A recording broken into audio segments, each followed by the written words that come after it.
안녕하세요. 모티북입니다. 오늘 준비한 책은 온코치 김서연 작가님의 아이 키우며 나답게 돈 버는 법. 평범한 전업주부는 어떻게 1년 만에 월 1,000만 원을 벌었을까입니다. 이 책에는 저자가 직접 발을 떼며 경험한 온라인 쇼핑몰 및 SNS로 돈 버는 기술에 대한 노하우가 담겨 있는데요. 디지털 노마드로 경제적 자유를 달성하고 싶다면 지금 당장 월 매출 1,000만 원을 꿈꿔라. 디지털 노마드맘을 위한 온라인 창업 실전 노하우. 지금부터 시작해 보도록 하겠습니다. 육아와 커리어 사이에서 고민하는 30, 40대 주부들에게 내가 돈 버는 방법으로 온라인 창업을 추천하는 이유는 다음과 같다. 소자본으로 시작할 수 있고 시간과 장소에서 자유롭기 때문이다. 또한 직장에서 받던 월급보다 더 많은 돈을 벌 수도 있다. 우선 온라인 창업의 장점을 간단히 소개하고 쇼핑몰 운영에 대한 실전 노하우는 다음 장에서 구체적으로 다루겠다. 소자본으로 사업을 시작할 수 있다는 것은 정말 매력적인 부분이다. 100만 원이라는 자본금만 있으면 충분히 온라인 창업을 할 수 있다. 부동산 투자만 해도 종잣돈이 최소 5천만 원은 있어야 시작할 수 있다. 주식은 100만 원으로도 가능하지만 그 금액으로는 큰 재미를 보기가 어렵다. 그러나 온라인 창업은 다르다. 자신이 주도적으로 사업을 잘 운영한다면 자본금 100만 원으로 충분히 시작할 수 있다. 창업 투자금 대비 그 이상으로 큰 돈을 벌 수도 있다. 여행을 몇 번 가지 않거나 쇼핑할 돈을 아껴서 자본금 100만 원을 만들어 보자. 처음부터 오프라인에 매장을 열거나 사무실을 구하는 것은 추천하지 않는다.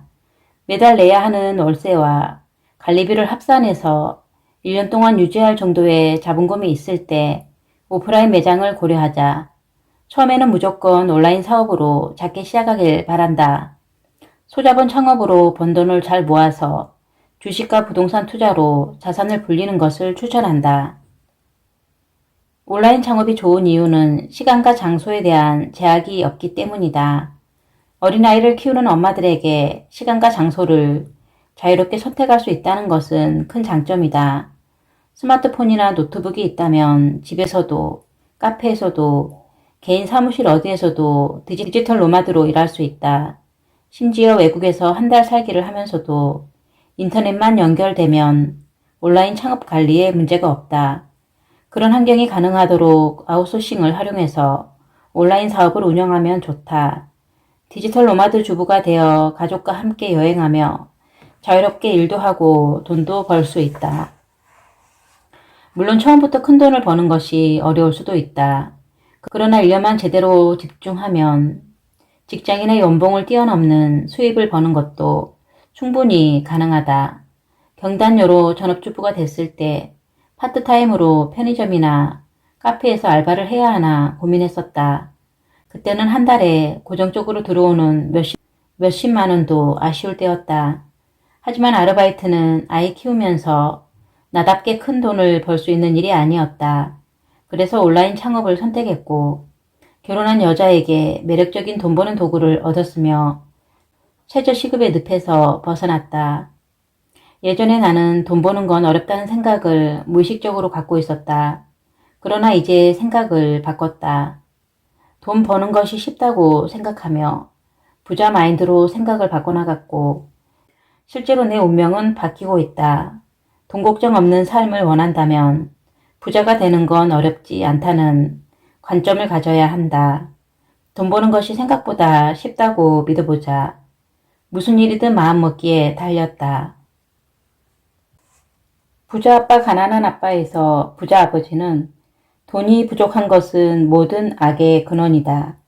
공부 열심히 해서 좋은 회사를 차려야 한다.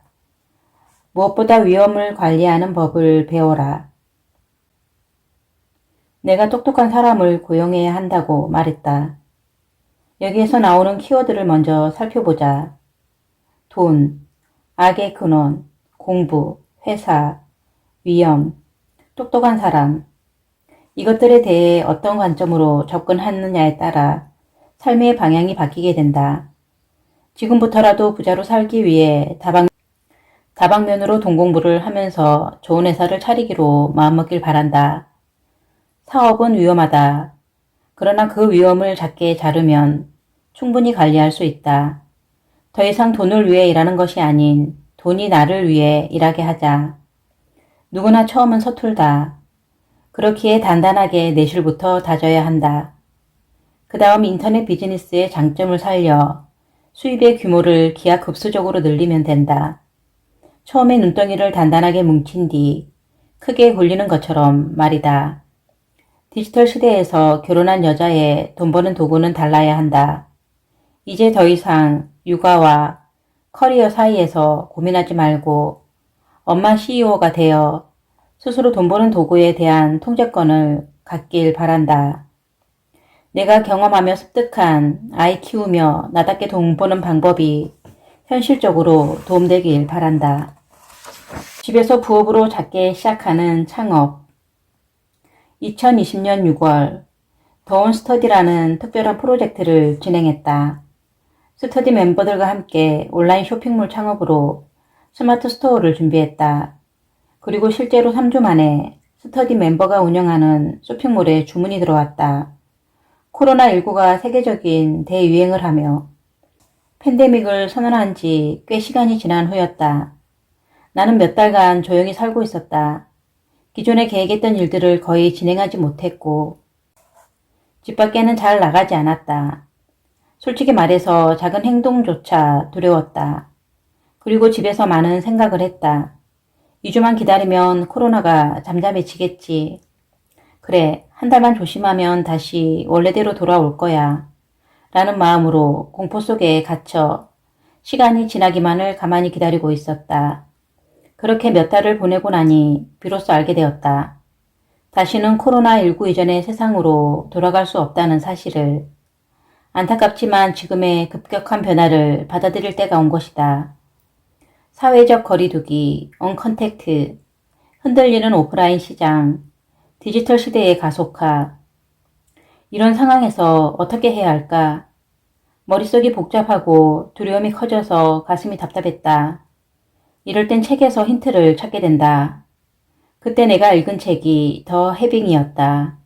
이 책 덕분에 나의 있음에 집중하게 됐다. 두려움을 잘 다독여서 다시 시작할 수 있었다. 조금 더 편안한 감정으로 내가 할 수 있는 일부터 다시 해보자는 마음을 먹었다. 서로 상생하며 도움을 주는 온라인 창업 스터디를 하기로 결단을 내렸고 3주간의 커리큘럼을 짜서 블로그에 모집글을 올렸다. 추가로 유튜브와 인스타그램에 스터디 홍보를 하며 멤버들을 모았다. 온라인으로 돈 버는 법이 궁금하지만 무엇부터 해야 할지 막막한 분들을 위해 온코치가 되어 가이드를 했다. 유튜브 채널 온코치 TV에서 스마트 스토어 초보를 위한 하우투 영상을 꾸준히 업로드하고 주간 미션을 통해 스터디 멤버들이 직접 실천하고 인증하도록 별도의 채팅방을 만들어 이야기를 나눴다. 1주차 미션은 스마트 스토어 개설, 2주차 미션은 샘플 상품 1개 등록, 3주차 미션은 각자 상품 3개 등록이었다.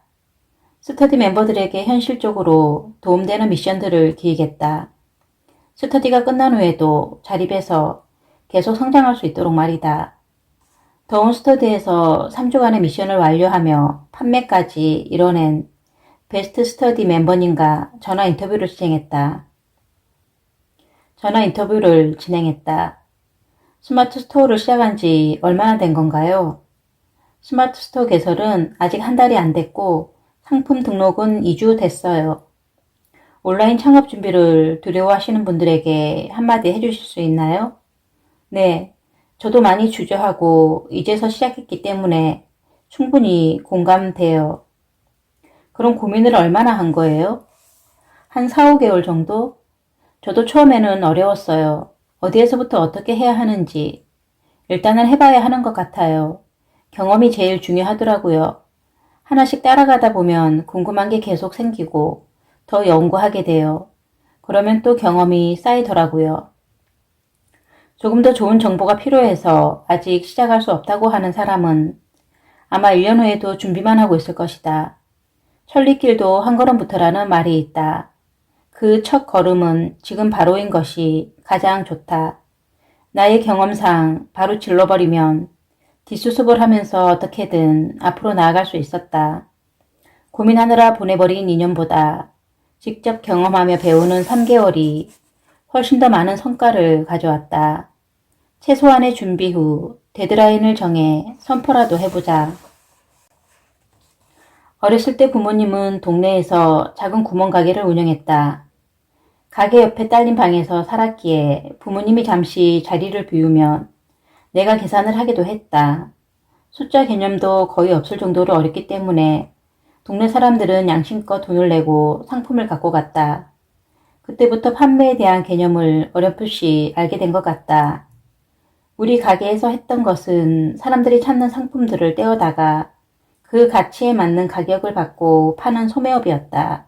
시간이 흘러 고등학생이 됐을 때 그림 그리는 것이 좋아서 만화 동아리에 들어갔다.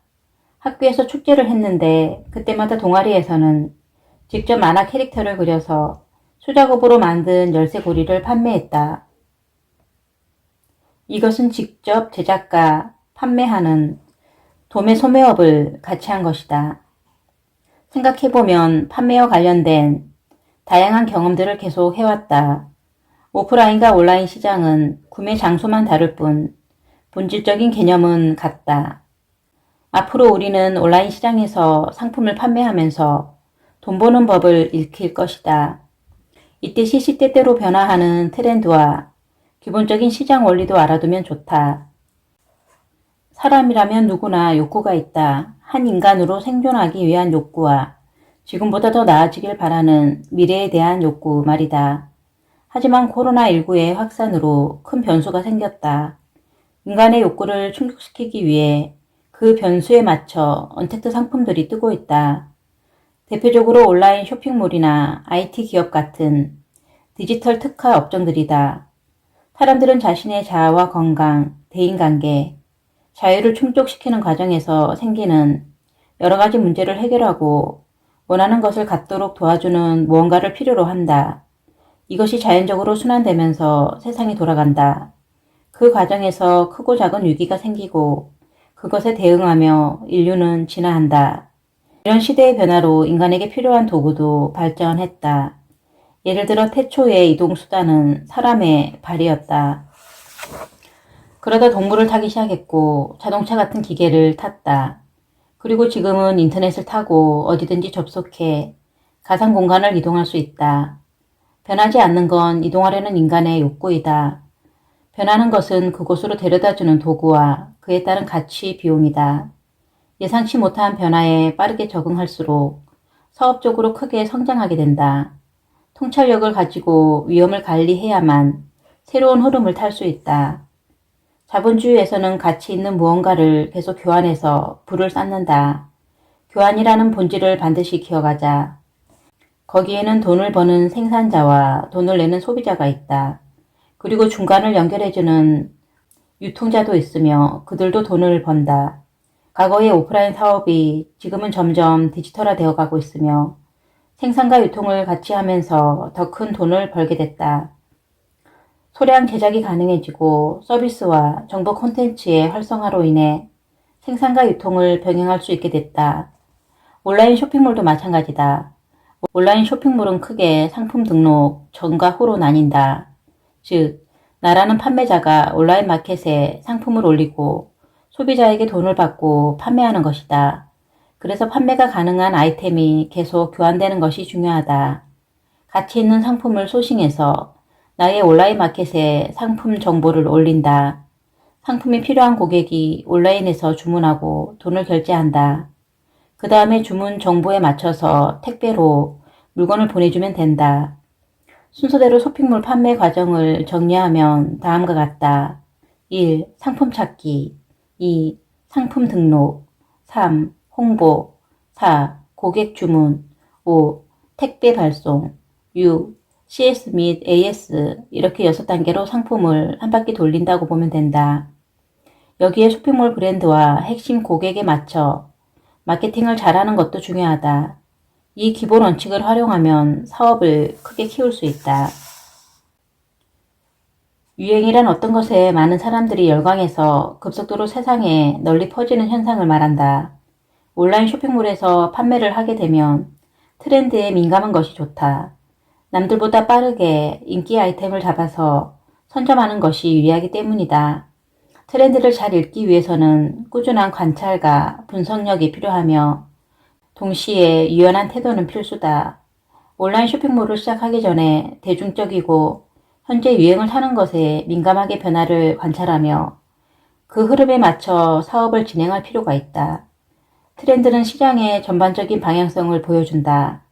대다수의 많은 사람들이 관심 갖고 있는 것이 무엇인지 체크해야 한다. 장기적으로 사업의 규모를 늘리고 싶다면 대중의 관심사를 예의주시하자. 당장 유행하는 일련의 변화와 5년 후 또는 10년 후까지 흐름을 내다볼 수 있는 안목을 키우자. 트렌드 관련 정보는 보통 연말이나 연초에 나오며 무료나 적은 비용으로도 쉽게 구할 수 있다. 정기적으로 나오는 트렌드 책과 트렌드 리포트를 주기적으로 체크하자. 트렌드를 얼마나 적절하게 사업에 적용하느냐에 따라 돈 버는 속도와 크기가 달라진다. 트렌드 코리아 2020에서 김난도 교수는 소비 트렌드의 가장 중요한 세 축으로 세분화, 양면성, 그리고 성장을 꼽았다. 매 순간 다른 사람으로 변신하는 소비자들의 선호를 따라잡기 위해 특화는 생존의 조건으로 거듭났다. 고객과의 마지막 접점에서 만족도가 중요해짐에 따라 구매 결정 기준이 세밀화됐다. 하나의 물건을 오래 소유하기보다 다양한 경험을 그때그때 즐기고자 하는 성향이 강조되면서 스트리밍이 전반적으로 확장되고 있다. 요즘에는 음악과 영상을 다운받지 않는다. 월정액을 끊어서 구독하고 실시간 플레이를 하는 것에 익숙해졌다. 이와 관련된 사업은 대표적으로 멜론과 넷플릭스를 들 수 있다. 이런 세분화가 가능해진 것은 데이터와 인공지능 알고리즘을 기반으로 하는 초개인화 기술이 뒷받침되었기 때문이다. 1인 중심 사회가 되면서 나의 경험과 취향에 아낌없이 투자하는 성향은 더욱 보편화되고 있다. 이에 맞춰 특정 집단이 몰리는 1인 미디어와 세포 마켓이 활성화될 전망이라고 한다. 이렇게 매년 트렌드 코리아만 꼼꼼히 읽어도 전반적인 유행 흐름을 파악할 수 있다. 지금 유행하는 트렌드 중에서 사업적으로 활용 가능한 핵심 키워드를 뽑아서 정리하자. 그 다음 검색에서 좀 더 깊게 소비 트렌드 정보를 찾아서 사업에 적용시키면 된다. 초보도 가능한 쇼핑몰 브랜드명 만들기. 온라인에서 상품을 판매할 때 한 가지 더 필요한 것이 있다. 그것은 바로 쇼핑몰 이름 짓기이다. 이때 세 가지 S만 기억하면 브랜드명을 짓는 것이 훨씬 더 수월해진다. 첫 번째 S는 숏이다. 브랜드명은 짧으면 좋다. 그 다음 S는 스페셜이다. 브랜드명은 특별해야 한다. 마지막 S는 서치이다. 사용하고 싶은 브랜드명을 검색해보는 것을 추천한다. 숏. 먼저 사용할 쇼핑몰의 브랜드명이 너무 길면 안 된다. 너무 긴 브랜드명은 말하고 쓰는 것도 불편하고 고객이 기억하기 어렵기 때문이다. 사람들은 보통 3-4글자 수로 짧은 쇼핑몰 이름을 선호한다. 길어도 5글자 안에 들어가도록 브랜드명을 짓는 걸 추천한다. 스페셜. 브랜드명은 특별해야 한다. 너무 일반적인 단어를 사용하면 검색했을 때 온라인상에서 묻히는 경우가 있다. 그리고 조금은 특이한 단어가 들어갔을 때 기억하기가 훨씬 쉽다. 어떻게 하면 브랜드명을 특별하게 지을 수 있을지에 대해 고민해 보길 바란다. 예를 들면 자신의 외국 이름이나 별명을 인용해도 좋다. 자신의 이름과 짧은 영어 단어를 합쳐도 좋고 이국적인 느낌으로 프랑스어, 스페인어 등을 섞어보는 것도 괜찮다. 서치. 마지막으로 무조건 검색을 해봐야 한다. 브랜드명을 짧고 특별하게 지었는데 검색해보니 이미 다른 쇼핑몰에서 사용하고 있거나 독보적인 존재가 있다면 피하길 바란다. 온라인 쇼핑몰을 준비하는 분들이 생각보다 검색을 하지 않고 브랜드명을 지어서 시작하는 경우가 많다. 그랬을 때 중복되는 사업체가 있으면 인지도를 높이기 위해 이미지 싸움을 해야 하고 경쟁 구도로 인해 힘이 빠질 수도 있다. 그렇기 때문에 브랜드명을 검색한 후 이상이 없을 때 사용하는 것을 권장한다. 네이버에서 검색하고 추가로 구글, 인스타그램까지 체크하길 바란다. 요즘 같은 글로벌 시대에는 나의 브랜드가 해외에서도 판매될 수 있다는 가정하에 출발해야 한다. 우리가 자주 사용하는 유튜브, 인스타그램만 해도 외국인과 외국 상품을 접하는 것이 익숙해졌다. 나의 콘텐츠와 상품 역시 외국인들에게 충분히 판매될 가능성이 있는 것이다. 처음부터 브랜드명을 영어로 사용이 가능하게 만들면 좋다. 온라인 쇼핑몰 사업의 경쟁에서 벗어나기 위해 반드시 필요한 것이 바로 브랜딩이다. 내가 판매하는 제품을 어떻게 하면 잘 브랜딩할 수 있을까? 차별화된 컨셉을 고객에게 잘 인지되도록 효과적으로 알리는 것이 중요하다. 대표적으로 브랜딩이 잘 되어 있는 것이 애플이다. 애플은 단순히 스마트폰을 파는 것이 아니다. 그 이상의 특별한 다름의 가치를 부여한다. 또한 특색 있는 톤 앤 매너가 있으면 좋다. 톤 앤 매너는 작업물에 대한 색상적 분위기나 방향성을 소비자에게 전달하고 표현하는 방법에 관한 전반적인 것을 뜻한다. 공간의 배치, 모델의 표정, 폰트 스타일에 따라 쇼핑몰의 전반적인 분위기가 형성된다. 보통 핵심 고객의 연령대, 성별, 추구하는 라이프 스타일에 따라 좋아하는 쇼핑몰 스타일이 달라지는 편이다. 그리고 기본적으로 분위기를 잘 파악해야 한다. 내가 운영할 쇼핑몰은 발랄한가? 재미있는가? 친근한가? 화려한가? 도시적인가? 편안한가? 럭셔리한가? 심플한가? 앤틱한가? 자연 친화적인가? 감성적인가? 딱딱한가? 부드러운가? 등의 컨셉을 정해서 이에 맞는 컬러를 뽑으면 된다. 예를 들어 모던한 분위기를 원하면 블랙이나 그레이 컬러로 차분하고 심플하게 컨셉을 구성한다. 레트로 분위기라면 과거의 기억을 그리워하면서 그 시절로 돌아가려는 복고풍으로 원색의 화려한 컬러를 넣어도 좋다. 초보의 입장에서 브랜딩을 하는 것이 어려울 수 있지만 경쟁력을 위해서 반드시 자신만의 브랜딩을 키우길 바란다.